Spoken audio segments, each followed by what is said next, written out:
నమస్తే NCN news కి స్వాగతం. నేను ప్రశాంతి. బులెటిన్లో ముందుగా హెడ్లైన్స్.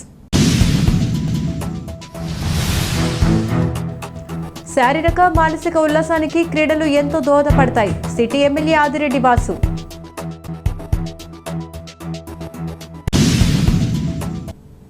శారీరకంగా మానసికంగా దృఢంగా ఉండటానికి క్రీడలు ఎంతో దోహదపడతాయని షటిల్ బ్యాడ్మింటన్ క్రీడలో ప్రతిభను ప్రదర్శించే క్రీడాకారులకు ఇండోర్ స్టేడియం చక్కని వేదిక కానుందని సిటీ ఎమ్మెల్యే ఆదిరెడ్డి శ్రీనివాస్ అన్నారు.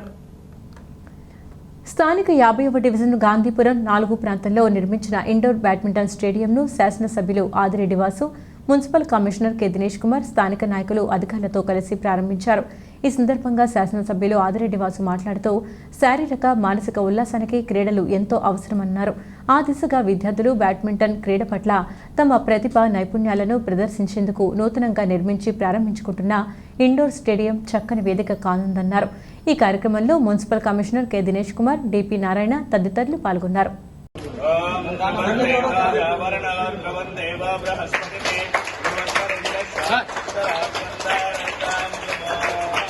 వుడ్ ఫ్లోరింగ్ చేస్తాం. దాంట్లో 19 mm EPDM rubber, 40 mm rubber, 26 mm plank, ఇలాగా కింద నుంచి 6 లేయర్స్ పెట్టుకుని మనం చేసుకోవడం జరిగింది.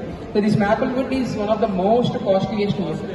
Very costly. 1 because it gives cushion, 2 it is very durable. Yeah, it has flexibility, light weight. So మీకు బాగా ఐడియా ఉంటుంది. ముంబైకి వెళ్ళి main plan one of the costliest roofing కూడా మనకి ఏంటంటే లాస్ట్ అక్కడ మన నారాయణపురంలో బ్యాడ్మింటన్ కోర్టులో one of the major problem ఏంటంటే రెయిన్ పడినప్పుడల్లా వాటర్ లీకేజ్ అవుతూ ఉంటుంది ప్రాబ్లమ్. సో ఎందుకంటే ఇక్కడ మేము కాన్షియస్ డెసిషన్ ఏం తీసుకున్నామంటే రూఫింగ్ అంతా we have made single roof. So మొత్తం అంతా ఒకటే షీట్ చేసి మొత్తం జాయింట్స్ ఏం లేకుండా. సో ఇంకా మీకు మనకి ఎప్పటికీ కూడా దీంట్లో లీకేజ్ అనే ప్రాబ్లం రాదు.